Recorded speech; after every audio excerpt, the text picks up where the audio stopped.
The impossible Easter egg. As some might say, a white whale for the zombies community for some time now. It's been a staggering 10 years since the launch of Black Ops 3, and we've still yet to see the full extent of this mysterious Easter egg hidden deep within the game. Now, if you've been paying any attention at all, there's been a lot of videos made about the subject recently, as some new discoveries have brought this to light and reinvigorated the hunt into the deepest mysteries of the game. However, we're still left with more questions than answers. So, Jason, being Jason Blundell, was clever to never give too much information away, while always trying to find ways to go above and beyond the realms of obscurity. He also has repeated themes of "it's in your face if you know where to look." He's always been renowned for this. And there's a lot here that will personify both mantras and show you all how deep this rabbit hole really does go. So, what if we had more evidence that there is an impossible Easter egg hidden in the game? Something that you couldn't just get by digging through the codes or data mining? And what if it's something mundane and right underneath your nose, and you never really even thought about it? So, what is steganography? Well, to put it simply, it's the art of concealing information. Information that can be hidden in images, audio, and objects, just to name a few. There's a good couple of examples of this in practical use. Back in ancient Greece, it was used by tattooing a slave's head, and waiting for his hair to grow back, and then delivering this hidden message back to his army in person. And also in World War II, the Germans used microdots to hide information on printed documents. This technique has been around for a very long time. Jason is just the kind of guy to use it to its full extent. Instead of encrypted text, a message is hidden in plain sight. Its security relies simply on not being detected, rather than a complex algorithm. The hidden in plain sight theme is so common within Shadows of Evil, you'll be surprised. There will be images that will be on screen and at first glance appear as normal, and I reckon you can stare at it for a prolonged period of time and struggle to find any steganography in it at all. It's the endless game of cat and mouse that Jason evidently predicted. It's become more of a cat can't find the mouse to even begin to hunt it. And the important thing to remember is that by identifying steganography, you've gotten past the first obstacle. We all know the interview where Jason expresses his frustration that every Easter egg he put in a game was solved within 24 hours or even less. And his whole reason for putting this so-called impossible Easter egg in the game was, well, you've got to find out. And another is purple keepers during the Shadow Man boss fight. Well, let me say this.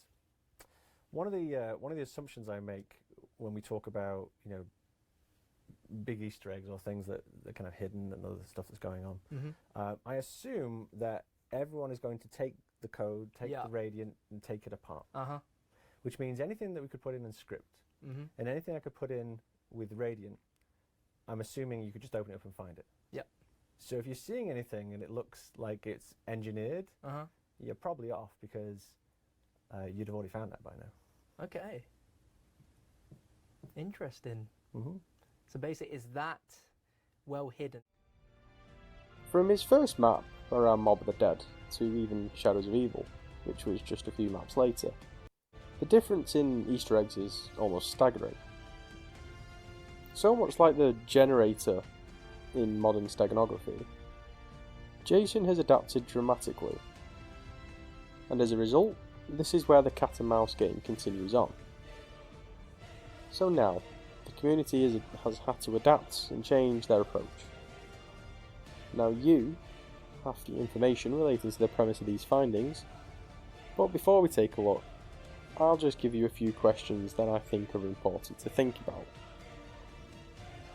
What is simultaneously in plain sight and yet not seen in the radiant? What can be found in a texture file and what can't? And how should we adapt our approach to this problem of perspective?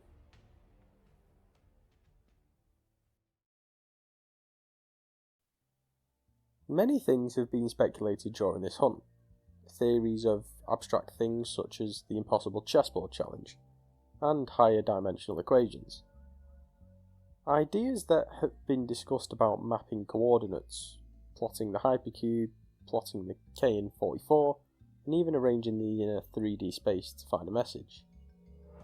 So, are we debunking the blueprint in this video? Well, no. We're going to focus on the mundane things that are quite easily overlooked. So, you remember this chessboard? It's at the top of the building in the junction area near where the Icarus flies. So this chessboard, just a normal chessboard, does anything spring out? You know, steganography and all.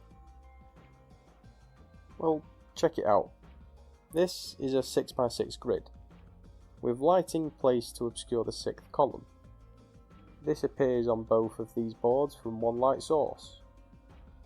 Might I emphasise, this is not something you can discover in the Radiant. This is simply a trick of light and shadow right there. In the game. In plain sight. This is why our focus is taking a closer look at the mundane objects in the game. Take a step back and have a look. Before we're going to solve the impassable chessboard, we ought to take a look here at this simple yet obscure 2D grid. I think Jason has banked on us overcomplicating the simple, and this, for me, is proof of that.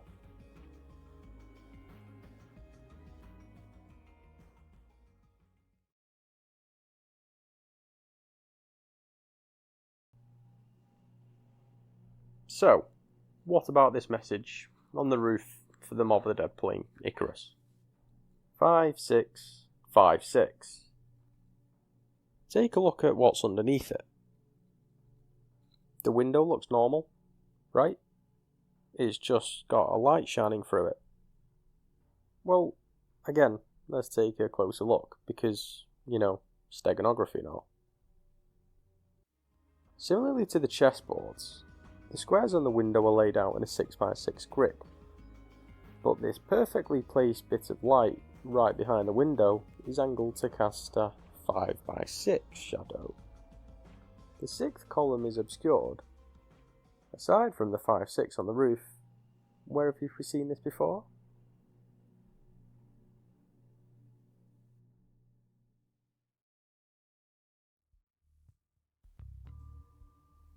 If you'll notice something about these windows,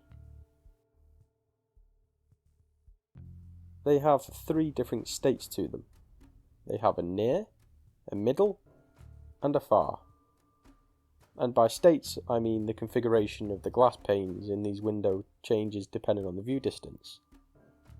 This also happens when using a scope, I might add. The windows change based on your camera view distance from them. Now, this might seem like a quirk of the rendering system, and I believe that may be a valid observation. But I would also like to point out we are a bit naive to how the game engine functions, so feel free to debunk this statement. However, I would like to entertain the idea that this may be intentional for 2 reasons. Number 1, all of the other windows on this map are either static or only have 2 states. We are strictly speaking about windows that resemble a grid configuration. There is a near and a far state to most of them. However, it's not rendered as a static image found in the files. It is some kind of mesh that changes based on your view distance. And 2, not only are these windows rendered in such a way that they can't be found in the files, in fact, they resemble an old technique used in steganography, grills.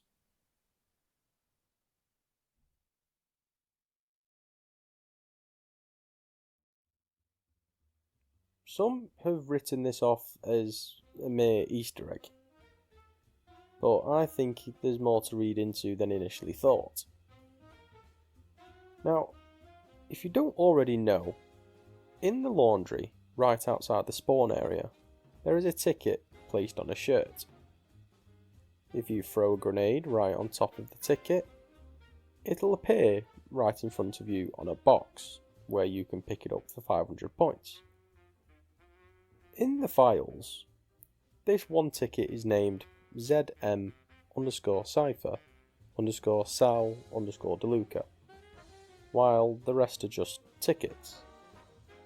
So to find this ticket appearing in a list of ciphers is suspicious to say the least. There are a few other tickets found on the map, but we'll focus on a few for now. Take a look at the colour of the ticket number in the corner of Sal DeLuca's ticket. Number 56 is printed in red ink. If you take a look, a few of these tickets have totals on them circled in red ink. We think that this would be a good place to start. If you take a look at Theatre Row Spa, the name says Mod Biller. Could this mean modify Bill A? But which ticket is Bill A? There is one unique ticket out of these besides the Sal Ticket, which is the Canals Boutique. Besides the fact that the name is misspelt, this ticket has an extended bit to it.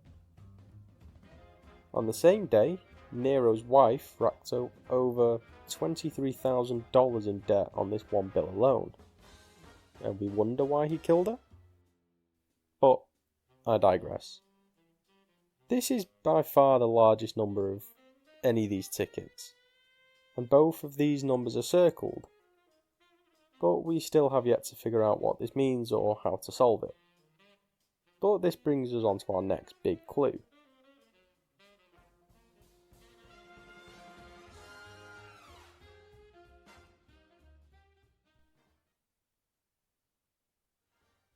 The missing city. Do you remember this sign? Seems innocuous. It was speculated to contain Morse code, however this was debunked by Glitching Queen, by cleverly measuring the duration of dots and dashes to verify the consistency of the code. So, if it's not Morse code then, well, what is it? Well, it says hint on the sign, so let's see if we can find it. Nope, not here.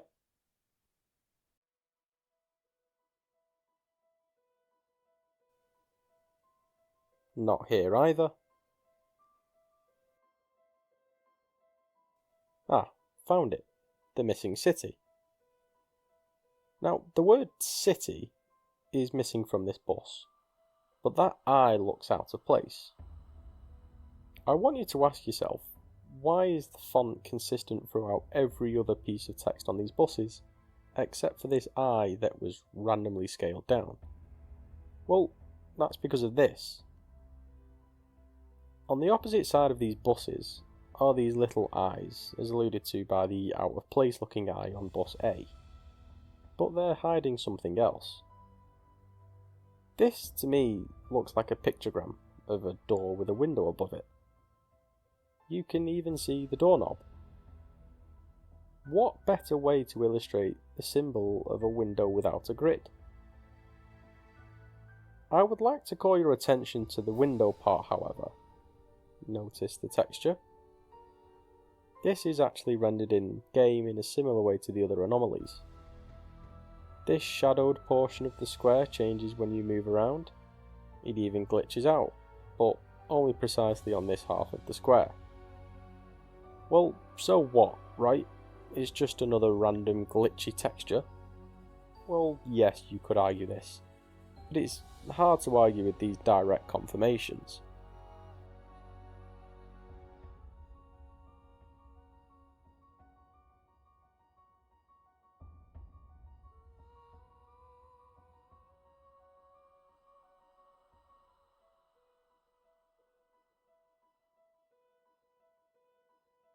Where is this leading us to exactly? Well, to be honest, we're unsure. Surely it has to do something with grids or grills, however.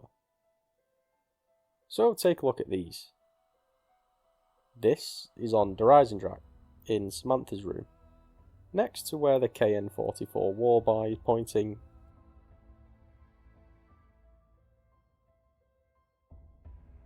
Five by 6 yet again, with another shadow that almost looks like a bow or arrow. A credit to real OJ in Skype's Discord for finding this months ago.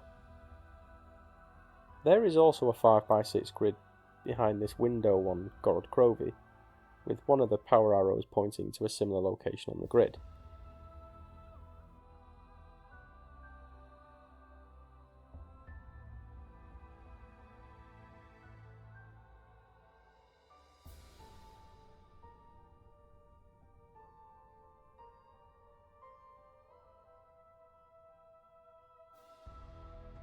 This one is extremely obscure.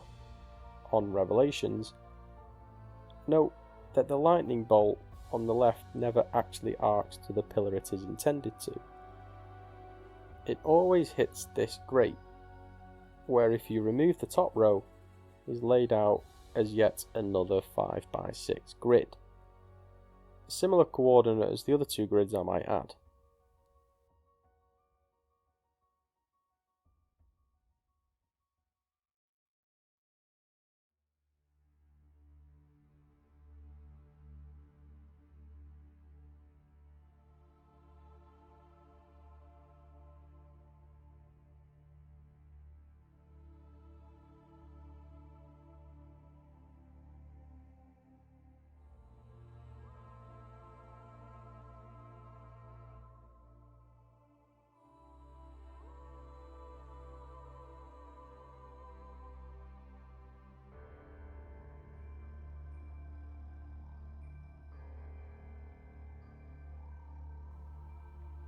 Also in the Mob of the Dead area on Revelations is this incredibly unique shadow.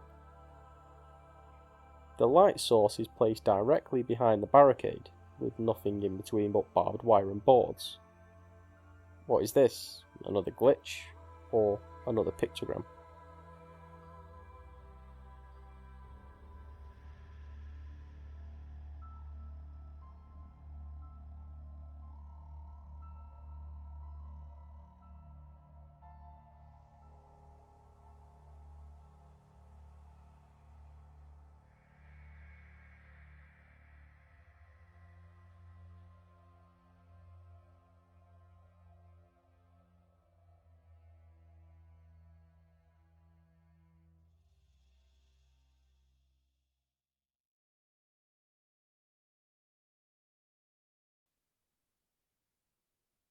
Another peculiar texture.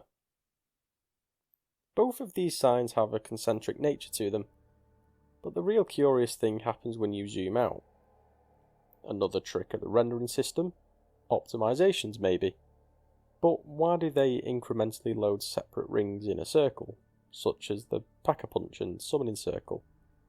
And why do the other signs not load like this? Seriously, go and take a look for yourself in game. So what do the circles actually mean? Well, the first idea that comes to mind is sort of a cipher wheel. The first thing we might take notice of are the other wheel-shaped devices used in the map, such as the Pack-a-Punch and the Summoning Circles.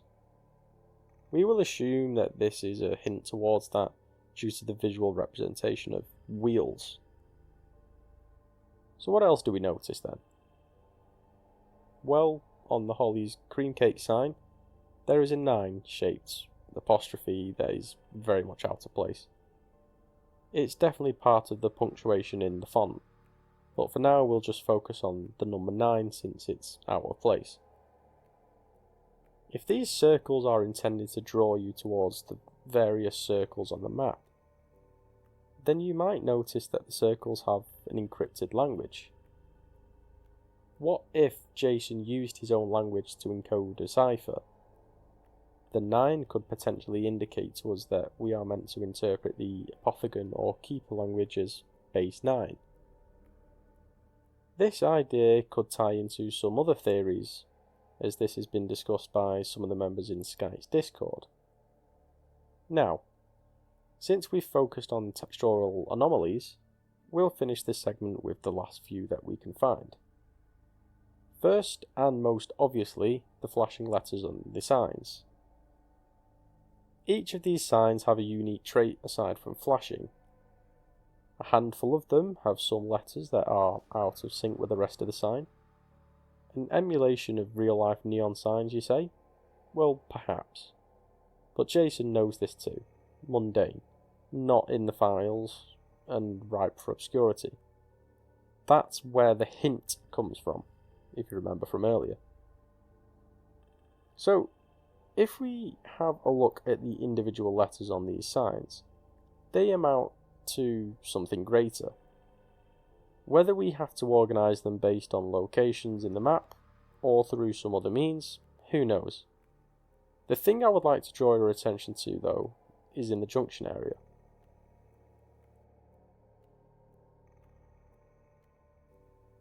Are the devs just bad at spelling and grammar? If so, then how did nobody catch this? Here is the men's sign, with an improper plural, and Matilda's has an A singled out. This sign is spelled Schmitz on the sign, but on the glass window they threw in a random D. This cash register has a J for some reason, with arrows and fingers pointing on either side. All of this should illustrate the theme of letters, and if, and it's a strong if, this is connected to the other stuff, we may have to arrange them into a grid. For a bonus, we will throw in the license plates as well. You can discern whether or not these are related, but as a point of interest, we have not been able to grab these textures. The text is also rendered on as a mesh.